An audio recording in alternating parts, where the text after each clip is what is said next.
दही में ले सकते हैं, दाल में खा सकते हैं, दूध छोड़कर किसी में भी चूना मिला के खा सकते हैं, दूध में नहीं ले सकते।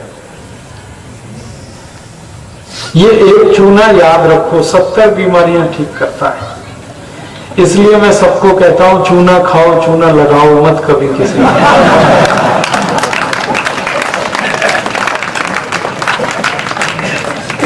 आजकल लोग एक दूसरे को चूना बहुत लगाते हैं, और कुछ तो ऐसे महान लोग हैं वो देश को भी चूना लगाते हैं। ये लगाने की चीज नहीं, खाने की चीज है। और परमपिता परमात्मा ने भारत पे बहुत कृपा की है। ये चूना सबसे ज्यादा भारत में ही है। ये वही चूना है जो पान वाले सब लगाते हैं, पत्थर से बनता है, चूने का पत्थर आता है, आप उसको पानी में डाल दो। ना ना, तंबाकू तो जहर है भाई, ना ना, बिल्कुल। चूना खाइए, तंबाकू के साथ नहीं। नहीं, पैकेट में आता है लेकिन वो तंबाकू मिला हुआ नहीं होना चाहिए, शुद्ध रहे। भले वो पैकेट में आता है, गीला चूना बेचते हैं पैकेट में आजकल, आप वो ले लो। तंबाकू नहीं खा सकते चूने के साथ, तो फिर चूना जहर हो जाता है। चूने की दो चीजों से जबरदस्त दुश्मनी है, एक कत्था, एक तंबाकू। और दुर्भाग्य से लोग इसी के साथ खाते हैं। ये जो चूना अगर आप तंबाकू के साथ खाओ ना, तो यही चूना कैंसर कर देता है। और यही चूना सुपारी के साथ कत्था मिला के खाओ तो पथरी बना देता है। ये बहुत अमृत है चूना, लेकिन जिनके साथ ये मेल खाता है उन्हीं से अमृत है। जिनसे इसकी दुश्मनी है चूने की, उनके साथ खा लिया तो मार डालेगा आपको। इसलिए सावधानी रखनी है चूना खाने में। एक तो इसको सुपारी और कत्थे के साथ नहीं खाना, तंबाकू के साथ नहीं खाना।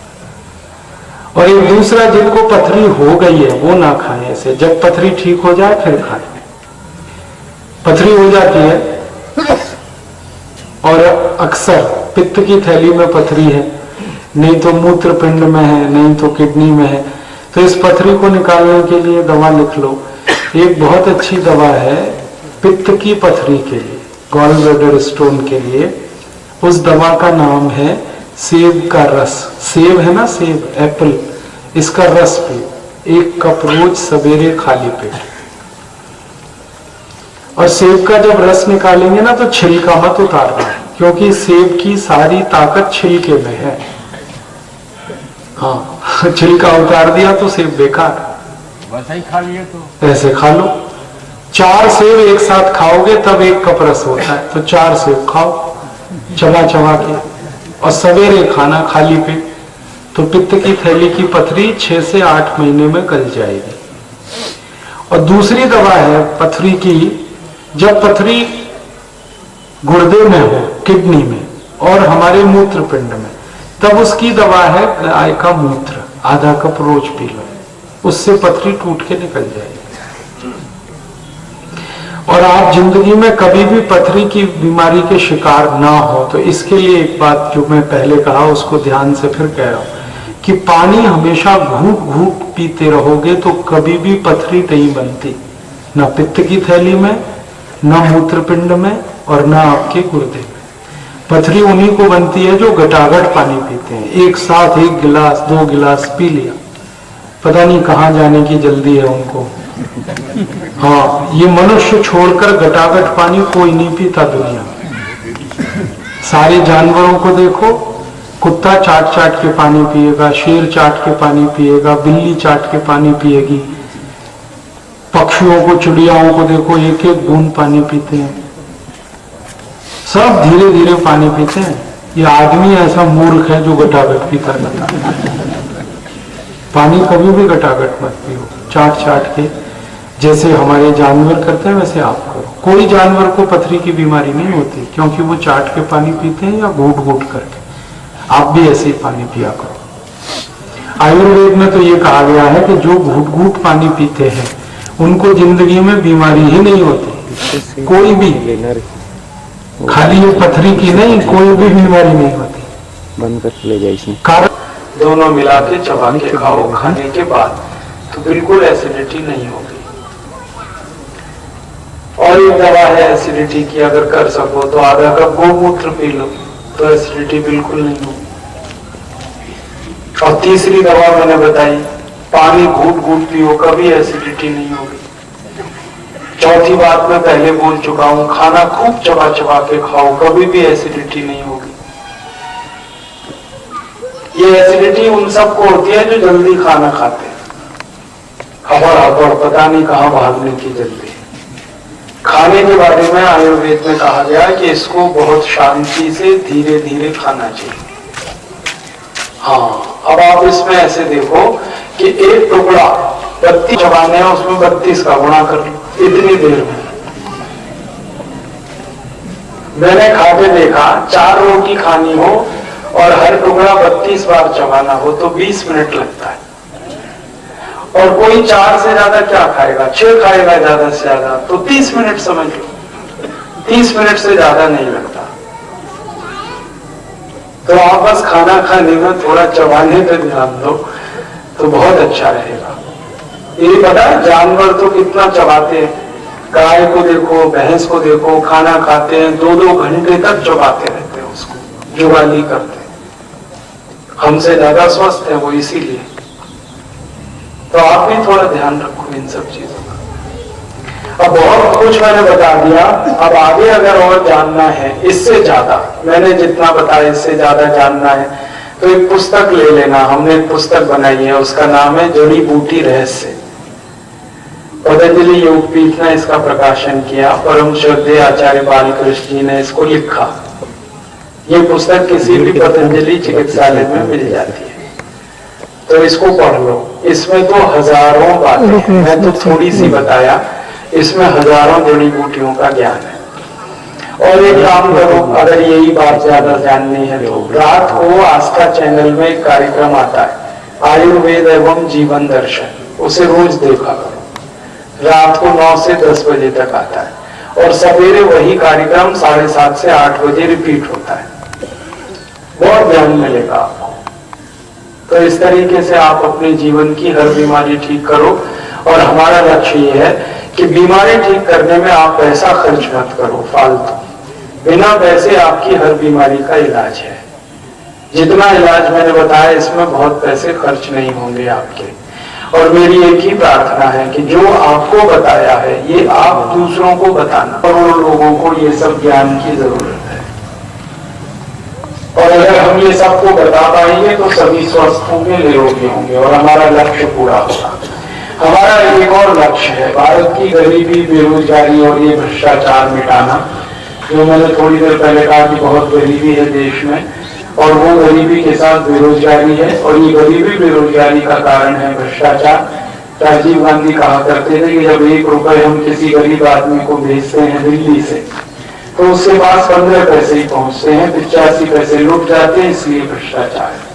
अब तो राजीव गांधी है नहीं, अब तो हाल और भी बुरा है। अभी तो डॉक्टर मनमोहन सिंह है। इनके सरकार के जमाने में तो ये हाल है कि 1 रुपए भेजा जाए तो गरीब आदमी तक 8 पैसा ही पहुंच पाता है। 92 पैसा भ्रष्टाचार में लुट जाता है। और भ्रष्टाचार कैसे हो रहा है आप सब रोज देख रहे हैं, नंगा खेल चल रहा है भ्रष्टाचार का। ये सब मैंने प्रधानमंत्री को बता के किया। माने सब शामिल होंगे इसमें।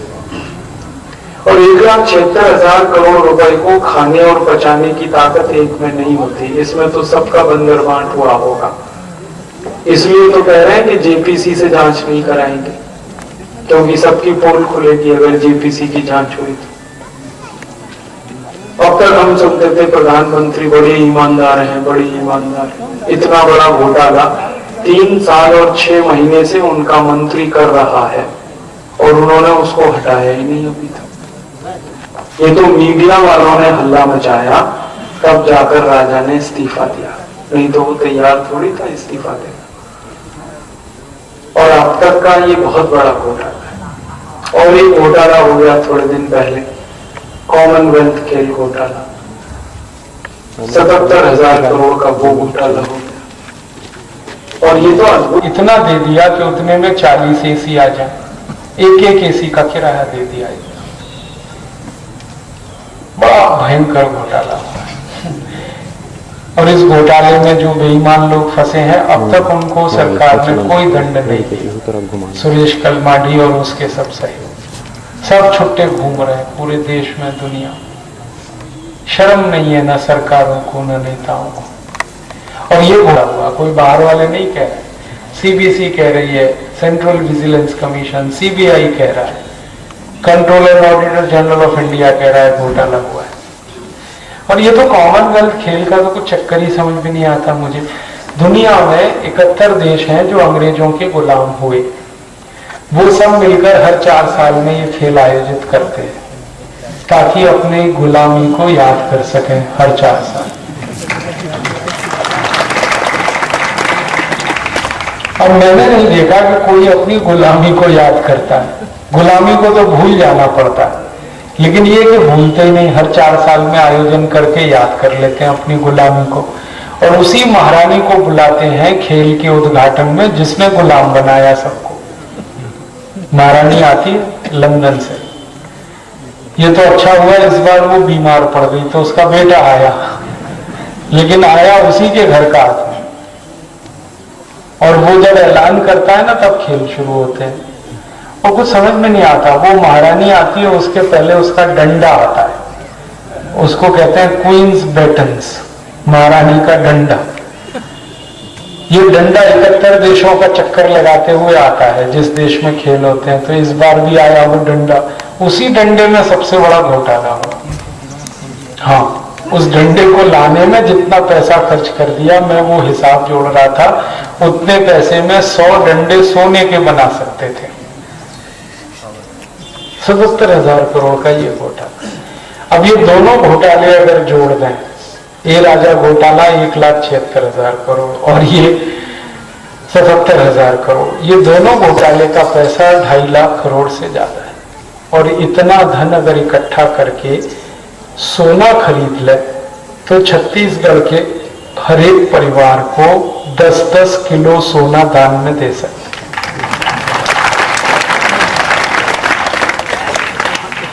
माने छत्तीसगढ़ का हर परिवार सोने का परिवार हो जाए, इतना बड़ा घोटाला। अगर इतने ही पैसे का सोना खरीदें तो छत्तीसगढ़ के हर गांव की सड़क पर 10 मिलीमीटर मोटा सोने का परत बिछा सकते, इतना बड़ा घोटाला। और ऐसे घोटाले रोज होते हैं। पिछले 20 साल से एक बहुत बड़ा घोटाला चल रहा है इस देश में, जिसमें सब नेता शामिल हैं हर पार्टी के।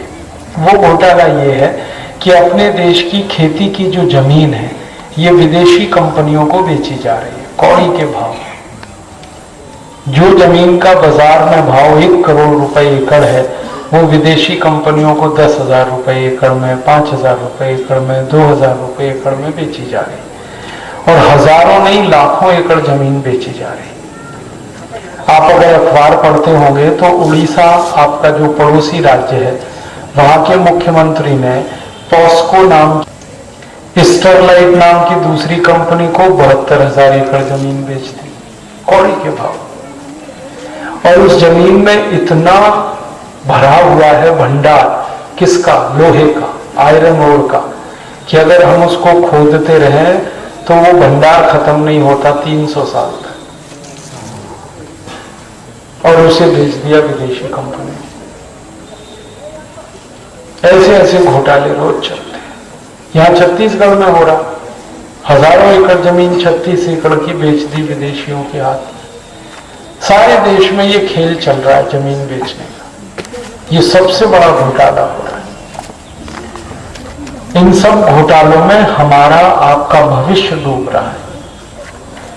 हमने कुछ घोटालों के बारे में अध्ययन किया। आजादी मिली तो सबसे पहला घोटाला हो गया, आजादी आने के 2 ही साल में हो गया था वो, जीप स्कैंडल। हमारे एक रक्षा मंत्री थे वीके कृष्ण मेनन, उन्होंने जीप खरीदी कागज पे, जीप खरीदी कागज पे, वास्तव में नहीं आई और पैसे चले गए। बहुत बड़ा घोटाला हुआ था। और वीके कृष्ण मेनन को जब पूछा गया कि ये कैसे कर दिया, कहते जी मैं शराब के नशे में था, हस्ताक्षर कर दिए। हाँ, ऐसे ऐसे विचित्र नेता हैं इस देश में। शराब के नशे में फाइल पे